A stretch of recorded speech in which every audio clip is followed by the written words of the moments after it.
Today, on episode number 787 of CXOTalk, we're discussing data and intuition, the role in marketing.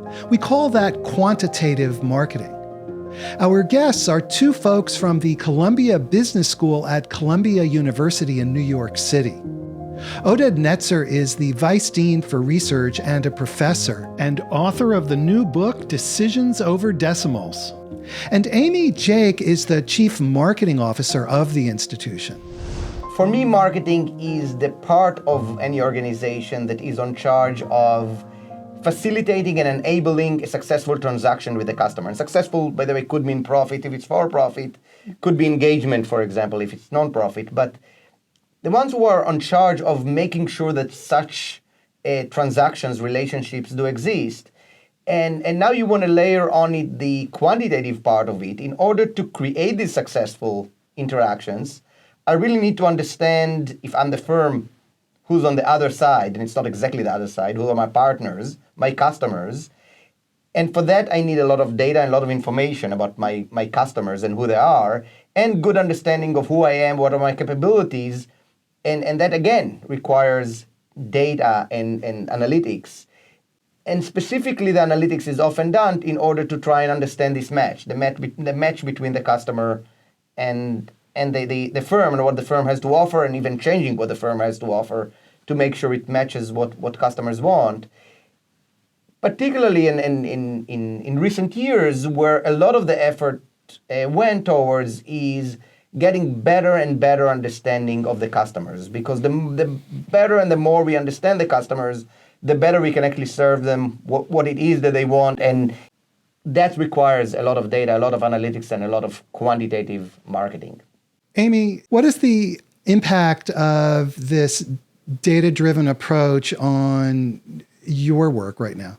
There was a period of time where it was somewhat difficult to explain to senior leadership the value of marketing. The increase in the data that we have, the ability to show quantitatively and to connect an action that marketing is taken to a bottom line impact, that's what a lot of the data has done. It has allowed us to be better marketers. We understand a lot more, as Oded was saying, about the audience. We can engage in different tactics and strategies. Personalization is so important. We are inundated with material, and it is very difficult for us as humans to have that much flying at us and to be able to figure out what to pay attention to. Cognitively, if there's this influx of information, we have to pick, we have to sort, we have to think about what makes sense for us to pay attention to, what limited time do we have, and how do we react to that. And in mass marketing, sometimes you can get that benefit with your audience, but more often what we're seeing is that the more personalized that the marketing is, the more likely that person who is otherwise inundated will take a moment, will stop, and will engage with you. And the only way to do that is to be able to leverage the data that you have to say, this is the right course for this person, this is the right path, this is the right next step for person A, but for person B, it's going to be a little bit different. And every time that our audience or our consumer or customer has that experience, the more likely they are to come back because there's a benefit for them. They're getting what they need, they've seen that it works, they know it was worth their time. And so I think data both helps us on the strategy side, develop better strategies. It helps us on showing results to senior leaders, to shareholders, to stakeholders. And it helps us to deliver a better experience to the customer. So they're all wrapped up in sort of one larger marketing effort. But I think those three components and thinking about it in those ways is really helpful. I've been teaching the marketing core for quite a few years here at Columbia Business School. It's probably the course that has changed the most, actually, out of any core course we teach. And the reason is that the world of marketing is changing tremendously.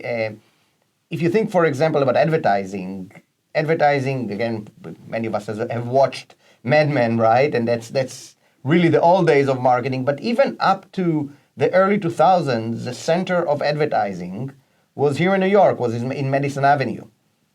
If you think about what are the three biggest advertising companies in the world, they're not anymore in New York, and they're not anymore advertising companies. There are Google, Facebook, and Amazon. These companies sit in Silicon Valley and they sit in Seattle, which means they are technology companies, and with that comes the quantitative aspect of marketing. Amy made a very interesting point. She spoke about the enhanced ability to connect the marketing activities back to impact on the organization. Can you talk about that? Because that's what business leaders ultimately care about, right? We're spending a certain amount of money on our marketing, and what is the ultimate impact, and how do we measure that? One of the biggest impact of quantitative marketing on the world of marketing was this notion of ROI and the return on investment, right? I mean, there was the famous quote, half of my marketing expenses are well spent, I just don't know which half.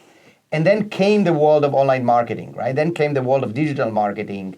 And with this promise of, we're going to see what people clicked on. We're actually going to see whether someone clicked on the ad, whether someone eventually even bought. So finally, we can get ROI on marketing. We know what is the impact of our marketing on consumers. I think it's true. We have moved a long, long way in the ability to show return on investment of marketing. It is much easier now to have that conversation. And I think that marketeers that haven't taken that step have truly left behind and have still struggled within their organizations. I will also mention that that promise may have been even too strong. We now started seeing the pendulum shifting on that statement, in the sense that the fact that I see whether a customer clicked on an ad doesn't yet fully tell me whether it's a full return on investment, right? Yeah. It could have been that this customer would have bought anyway. So we need sometimes more sophisticated quantitative techniques in order to truly ask questions like attribution or incrementality, whether we truly have ROI on these. It seemed as if we solved the problem, and now we realize the problem is we are way, way ahead, but there are still things to be done, which is where the world of quantitative marketing works on today. A few years ago, a marketer had to say, I see a correlation, but I may not be able to show causation. And now I think you're right. There still are numerous questions that we have. There's still challenges with attribution models. But I think we are much closer to being able to say it's not just happening at the same time and isn't that nice. We're able to at least connect often some of those dots and say, well, I know that when my marketing spend goes up 13%, 27% of customers, purchase more, or my marketing spend goes up 13% and 50% more individuals enter this online store. So we're able to do it in a way that, if our attribution models are right and we have the right technology, at some point in the path, we can say there was a direct connection and we know that it's actually going to make a difference. And I think directionality is important, but directionality with some very specific models that show that relationship is what ultimately gets you farther in terms of your budget, in terms of being able to enter into new markets, and really buying into sort of the confidence of the C-suite, I think, which is super important.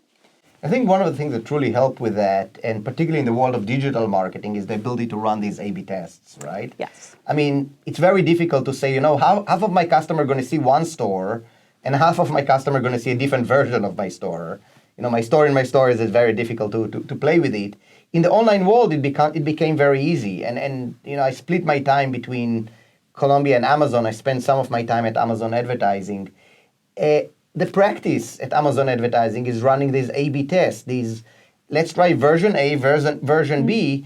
And when we do that, we truly can get to ROI. We truly can get to what is the difference between offering the customer version A and version B. It's still easier to do in digital environment where we can take, we have 100,000 visitors, we can split them half or any way we split them randomly and show to different customers different offerings and see how it works.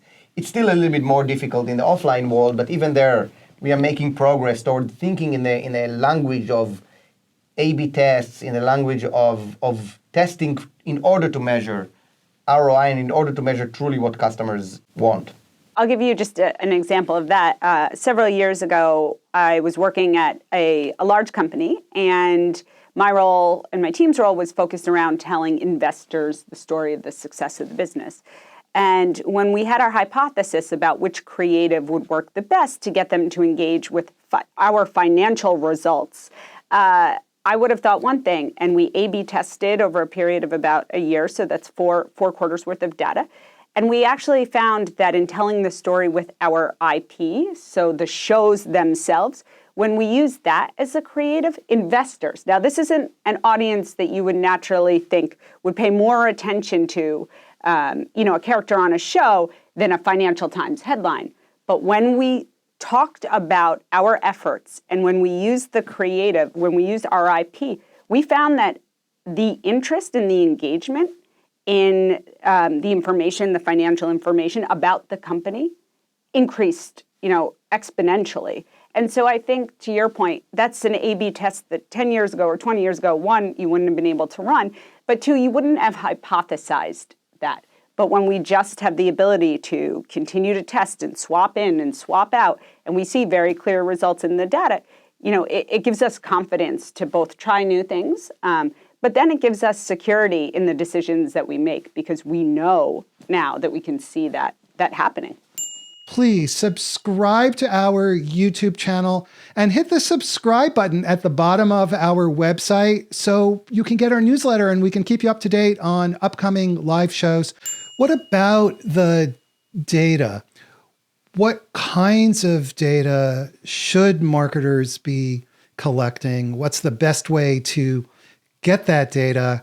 And Oded, can you take us a little bit behind the scenes of the kinds of models that you're looking at? And again, my real interest here is the impact of that data and those models on the real lives of marketers. Hey, it sounds like a reality TV show, right? The real lives of marketers. We have a fire hose of data, right? We have more data than we ever had before. It's still the situation that we don't always have the data we exactly need. We're always sometimes looking for the right data we need. There is this something we talk about in the book that you mentioned earlier that we call the certainty myth. There was this belief that finally, when we have all of this data, we'll get to the certain decisions. Certainty is a myth. We still make decisions under uncertainty, but we do have much more data than we ever had. And specifically the data that marketeers value and cherish tend to be data that tells us about customer preferences, being able to measure and understand customer preferences. And the reality of it, and the reason why it was difficult, it maybe still is difficult in some ways, is because of heterogeneity, because customers are so different. There are no two customers that are the same. I always tell my students, and I always find within my class this type of students, those who treat the Apple store like a cult, and those who would never be caught dead in an Apple store, right? And the marketeers needs to understand this, and needs to understand this often with limited data, depending who you are. If you're Google or Amazon, you have a lot of data. If you're a media outlet, you may have less data about the customer and who they are. And we tend to see, unlike if you go to data, for example, in finance, I can always go one more year and have longer data about stocks, right? I can also just do analysis of the entire market when it comes to stocks. When it comes to consumers, I cannot do data just on the entire market because of the heterogeneity that I'm talking about. I do need to understand each customer and their own preferences, and I'm limited with respect to the history because if I'm talking about travel, for example, if I'm Expedia or one of these, I only see you, 5-10 times. That's all I have. So I need to work with that length of history of what I observe about the customer. And that's where econometrics helps. So or statistics. There is a trade-off when it comes to data between how good your data is and how complicated your model needs to be. The better data you have, the simpler the model you can use. If we run the A/B test that I just talked about before, all I need to do is compare averages. Customer in the control bought that much, customer in treatment bought that much, that's it. I mean, level of math that a sixth grader could do. If I need now to build a model where I am, again, Expedia, and I'm trying to understand customer preferences from this visit and the previous visits and so on, that's where I need a much more sophisticated type of modeling and type of analysis. The other maybe distinction I want to make about data is the distinction between structured data and unstructured data. Until fairly recently, circa 2010, most of our analysis was done on what is called structured data. Structured data are numbers, data that comes in the form that we, by the way, generally think about data, in Excel or in a table with numbers in it. But if you think about it, majority of the data we have as business people, as marketeers, is actually unstructured data. It comes in text, image, video, audio. Customer calls us to the call center. We have data in terms of tens of thousands, if not hundreds of thousands of ads that we can analyze. Ads are images and text. We have company reports. Different estimates depend who you ask, but 80 to 95% of data available for business is actually in the form of unstructured data, in text, audio, video, and image. And it is only since 2010 that we actually know how to analyze this data at scale. I mean, unstructured data existed probably since the Ten Commandments, right? Were written on a stone. But really the ability to analyze this data at scale came with machine learning methods type tools. And we're seeing more and more companies are using it. And of course, recently the whole ChatGPT and generative AI is an example of leveraging unstructured data. Amy, you're a marketer. I'm assuming that you are not an expert statistician and data scientist. And so, given what Oded was just describing in terms of the quantity of data, the quality of data, what can marketers do to take advantage of these important points, but without having to be a deep-level statistician, for example? Don't be scared of data. I'm not a statistician, as you very correctly pointed out. I never have been.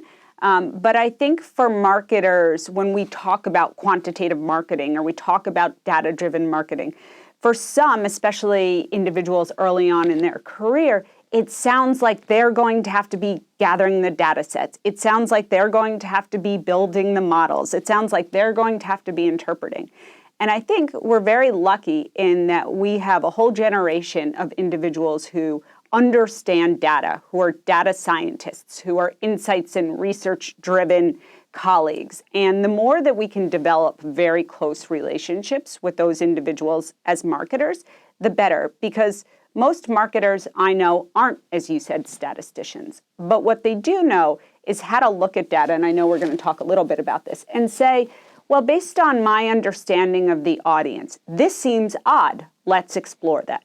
Or they have a question that they know they want to answer, and they know that the data is an important part of that. And so they can ask for help in building the model. So the first is, you don't have to be the expert. Don't be scared. Don't not use it. Use it. Find a partner, find a colleague, find somebody who is the expert.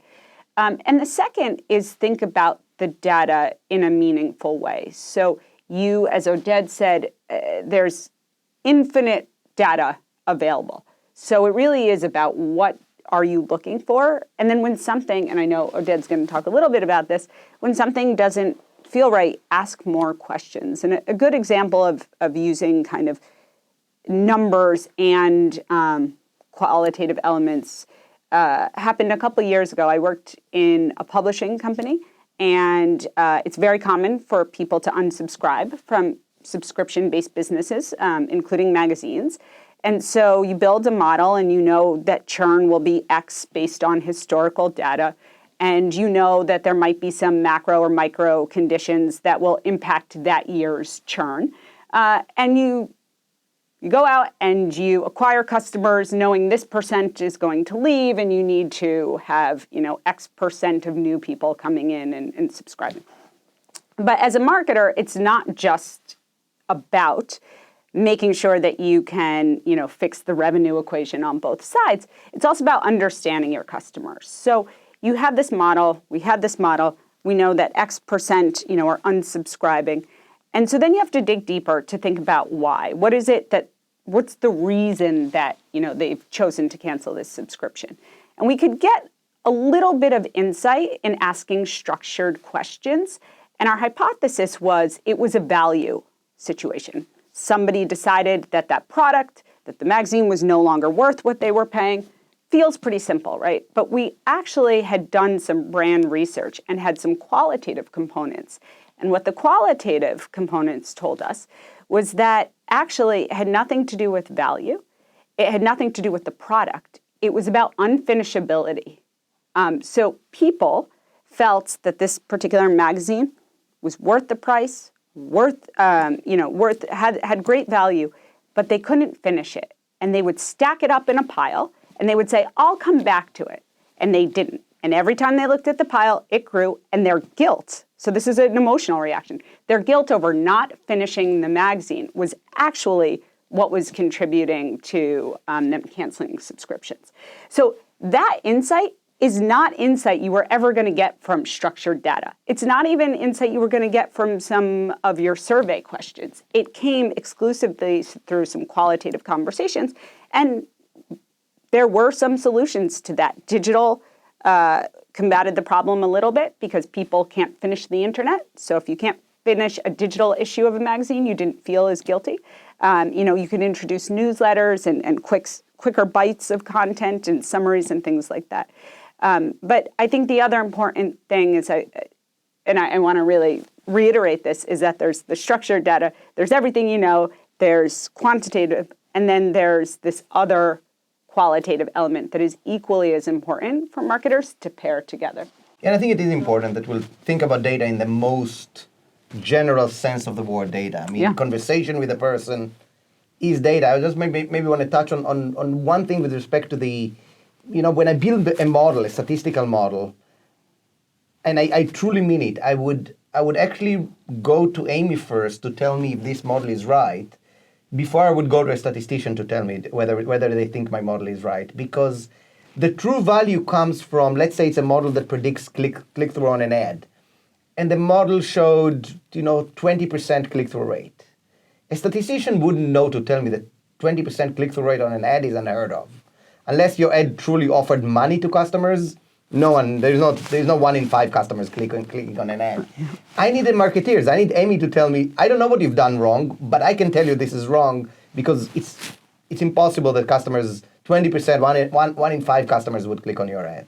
We have a couple of questions that have come up on Twitter. Actually, 2 folks, Chris Peterson and Arsalan Khan, who are both regular listeners of CXOTalk, and so thank you guys, are asking independently essentially the same question, and that is, where do we draw the line for privacy in terms of data-driven marketing? That's from Chris Peterson, and Arsalan Khan says, how and who should strike a balance between collecting data that can affect privacy and who decides what's private, what's not, and also then you have the issue of biases. So can we talk about that, and then we'll switch over to quantitative intuition?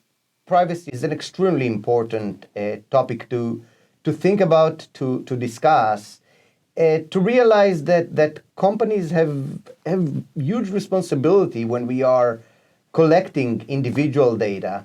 I think there is the issue of data being shared, and then there is the issue of data being used by the company. I mean, despite what actually most people think, at least the large companies, do not sell data. Now, I'm not sure it is, by the way, being done because of pure ethical issues or because data is just way too expensive to sell. The use of data by think about the top companies like Facebook, Google, Amazon, is so important and useful for their own purposes that actually selling it would not be very, very wise. So generally, at least from these companies, data generally do not flow around. It generally does tend to stay within these companies. But even there, they should treat it with the responsibility that these data should be treated with. And that's where recent regulation came about first-party data, where you're allowed to use your own data, but you're not allowed to actually use someone else's data, which, by the way, in and of itself, there is an interesting tweak there. It's, on the one hand, it sounds right. It's indeed protects customers in terms of their data being floating around, but it also increases maybe the gap between the top companies that have really good first-party data, their own data, and the smaller companies that don't have their own data, and that's where they could have closed the gap by getting data maybe from someone else. I do think that we shouldn't let the cat guard the milk there. I think we do need regulation there. And Europe is much better than the US in that sense. We've made that mistake previously with social media, where we let the companies guard themselves. We've made it with privacy, and I think we need to move there. And I'm happy to see there is generative AI. This conversation is starting already now, and not once this is fully out there.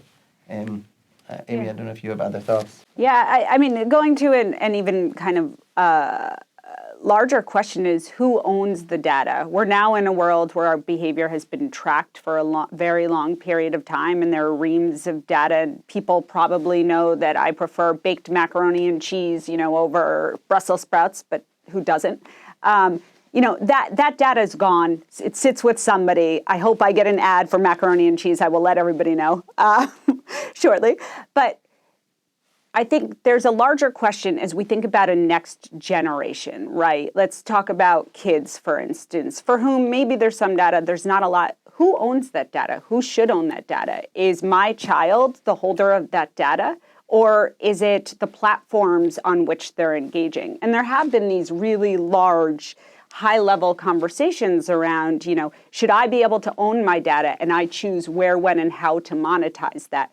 Or is there a trade-off? I get to go and watch cat videos or, whatever it is, videos that I like, and in exchange, I'm giving somebody an insight. And I know that because I understand that's, the way that a lot of practices work, because I'm getting a pop-up that says there are cookies, and I'm willingly engaging in a behavior. So I think there's both the kind of what is happening now, and then how do we think about data, the value of data, and ownership of data for a whole new generation. A little bit off topic, but I think an important conversation for any of us who are using data and whose data is being used and traded in some way. And we need to move to much more of an opt-in environment, right? Where at least we make the decision of whether to share our data. Obviously, this is a crucially important topic, this issue of data privacy and data ownership, and we're not going to solve that one now. But what we can get a better understanding of is, Oded, your concept of quantitative intuition. What is that, and why does it matter? Quantitative intuition, I think this particularly is important in the world of marketing, where, again, there is the more, if you will, the unstructured data that Amy talked about, or the conversations that we have. We tend to use our intuition regularly in our private lives. We talk about surprising things and interesting things. Sometimes we even call them gossip. But we are very wary of using our intuition when it comes to the world of business, to our work life. And the idea here is not to just, trust your gut. The idea here is, as you are approaching data, bring in your judgment into it. In fact, we have to bring in your judgment into it. So on its surface, quantitative and intuition sound like an oxymoron. But I, in fact, together with my co-authors for the book, Chris Frank and Paul Mignone, we believe that not only that they're not oxymorons, particularly at the level of leadership, it's the only way. The only way to make decisions is to combine the data with a good sense of judgment. And when I say judgment, I mean intuition or judgment. This could come actually in at least 3 stages of the decision-making process. In the questions we ask, in being very clear about what problem we are trying to solve. More often than not, we are just going on a straight saying, we have been collecting all of this data. There's got to be something interesting in it, right? We need to guide the process. To me, one of the biggest no-no in data-driven decision-making is we expect the data to provide both the questions and the answers. We should ask questions, then hopefully data can provide answers. In fact, we've learned it better than ever since November of 2020 with ChatGPT, we need to provide good prompts if you want to get good answers. We need to ask good questions. Second is something you already talked about. How do we interrogate data? And exactly what I mentioned, that you do need the context. As humans, we are very good in context, and particularly if you're an expert in your domain, as Amy is in marketing, it's much easier for her to look at a model of very sophisticated analysis and interrogate it not from the p-value or from you didn't use this 3-letter acronyms or another, but from this number doesn't make sense. I don't know what you've done wrong, but I can tell you that it doesn't make sense. And finally, a crucial place for judgment is in the synthesis of the information. Generally, data and analysis will tell you the what. It would not tell you the so what do we need to do, what does it mean, and then now what are we going to do about it. And these are different components where we want to combine the quantitative together with the intuition. I use the so what and the now what all the time after you taught me that. It's those two questions for marketers truly will change the way that you approach your data and your strategy. So thank you. In fact, we said that one of the reasons we went on this journey of quantitative intuition was we were simply tired of meetings, of horrible meetings, of meetings that go on the what. And so we have a meeting and someone shows data. And now we're going to spend an hour talking about the what. In fact, there is a persona we talk about in the book. We call them the CMOs. The CMOs in the organization are the ones who in every meeting have only one comment. Can I see more data? And we can have meetings over meetings and postpone any decision forever by asking for more data, by keep digesting and slicing and slicing again the data, moving from the what, right? From what's in the data to what does it mean, right? What are the implications? And again, this is a place where people are fearing a lot with ChatGPT and so on, with generative AI. What's left for us as humans, if all you do is the what, you will be replaced by a machine. But if your focus is on the so what, on what does it mean, on the now what are we going to do, not yet. I mean, I'm not saying that machines will not get there at some point, but not at least in the near future. Arsalan Khan comes back and he says, as AI continues to be used more and more, do we really need marketing people if AI can understand the context around that data? Yes.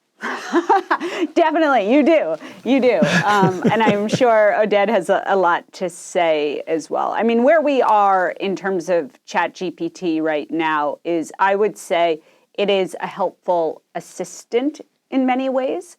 Having used it myself, my team uses it. It gets you, I'm making this number up, but let's say a third of the way. But it's not replacing what we're doing. It's not replacing the knowledge that we have. And doesn't always get the context and the nuances that are very specific to humans. And then even more, kind of granular or smaller, there are more subsets of nuances amongst different audiences. Now, you could argue all of that is data, and over time, maybe those things could be put into a formula and maybe it could be understood.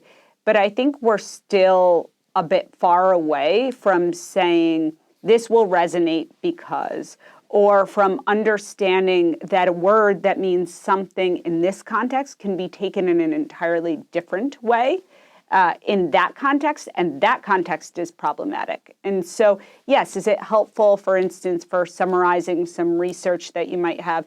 Absolutely. Does it give you something to gut check your approach? Can it provide more information?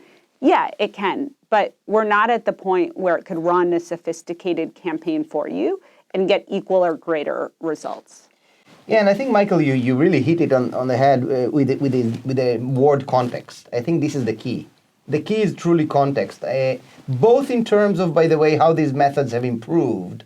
So the difference between GPT-2, which was the previous version, and the GPT-3.5, which is ChatGPT, or now we already at GPT-4, is context. Meaning, and what I mean by that is, in order to predict the next word, or in order to interpret a word, understand a word, what these tools do, they take the previous that many words to understand it, the context of the word. The reason why, and it truly was, I mean, ChatGPT was a huge leap in innovation over the previous versions, is literally because of context, because they had, the use of it is called 8,000 tokens. Think about 8,000 tokens, something like 6,000 words, because it includes periods and so on. But the previous 6,000 words to understand a particular word. The previous versions, for example, GPT-2 used 2,000 words to understand any particular word. As humans, we are tremendous actually in doing that in context. I'll give you two examples. The first example is when I say the word model, and in fact, Michael, when you use the word model, both of us understood that in this context, we are not talking about the fashion type. We're talking about the nerdy type, right? Because we have enough context to understand that in this conversation, unless I'm going to give you a real clue with my previous words, that we are talking about the fashion type model, we are talking about the nerdy type, right? And in fact, we don't even understand how good or how our brain actually understand context. I'll give you an example for that. Think about a toddler, a 1.5-year-old, does not have the intelligence to speak yet. And we show them illustration in a book, and the book has an illustration of a cat, and we tell them this thing does meow. And then we show them illustration in the same book of a dog, kind of a book about animals, as we often read to our 1.5-year-olds, and we tell them, well, this thing does woof. And then we show them maybe 4 or 5 times different illustrations from different books and so on. The next day, we're going to take them to the street. They cannot speak yet. They're going to see a cat or a dog, a real cat and a dog. First time ever they see a real one. And they're actually going to meow and woof without even, again, they can't speak yet, but they do it with 5 observations. Mm-hmm. A few years back was the first time that machines went close to human level in detecting cats from dogs, from images. And they've done it because a researcher made available 2 million observations tagged by humans 2 million. Of cats and dogs. How can a human do it with 4 or 5 observations and a machine needs 2 million? We don't understand how we do it with only 4 or 5 observations. If we did, we would have trained machines to do it because it will be very useful to have less data. And I think that gives you the understanding of why when it comes to the so what and the now what, we don't have enough data of similar so what and now what. Maybe if you are a physician and we have enough decisions of the kind given symptoms, maybe it works. But for a typical business decision, which doesn't come that often, it's unlikely. It's unlikely that, at least not with the current tools and where we are today, or even in the near future, that machines would have enough context, these 8,000 contexts, but repeatedly with enough data to truly go to that step. Again, may happen at some point. Not yet. If you want one place where it did happen already and happened before generative AI, online advertising, the allocation of ads, of which ad I'm seeing, when I go to Google or when I go to Amazon or Facebook, is almost fully automated, apart from the choice of the creative of the advertiser. Yeah. That has been already automated because the rules are fairly clear. There isn't so what does it mean? Well, it means that this ad is likely to lead to a higher click-through rate than another ad. That's a predictive model. Machine learning can do that already. How can marketers avoid being data myopic, which is to say, losing sight of the fact that business decisions involve people, circumstances, we use that term, context, and not just numbers? When marketing has a seat at the table and is involved in the strategic decisions, things like growth or new audiences or understand where value is derived for a company, that's when they can put together the pieces and they're not only seeing their small part. So I think being part of having a marketer truly, truly involved at the senior level with the seat at the table, who's just as involved as anyone else in the growth of the company, is really important because it then becomes top down. You ask your team not to look at this slice. You ask your team to think about how it connects to something larger. Oded, how can organizations strike the right balance between relying on quantitative marketing techniques versus trusting their own intuition and experience, bringing the two together? Ask yourself, as you're looking at data, ask yourself what surprised you. And it's amazing how this fairly simple, deceptively simple question often cuts straight to the chase. You're either finding a mistake or you're finding an insight. Either way, you benefit. So in other words, don't trust your gut, trust your doubts. Look for these surprises in the data. Amy, you're going to get the last word here. What advice do you have for marketers, given everything we've just been talking about? Your best friend is the person who can build the models. You need to be embedded in business decisions to drive true value. And I don't think that ChatGPT will take our jobs, but if you don't know how to use it to make yourself more efficient or more effective as a marketer, it will. So it's not a substitute, but it's an important complement that we all have to be using and working with on a daily basis.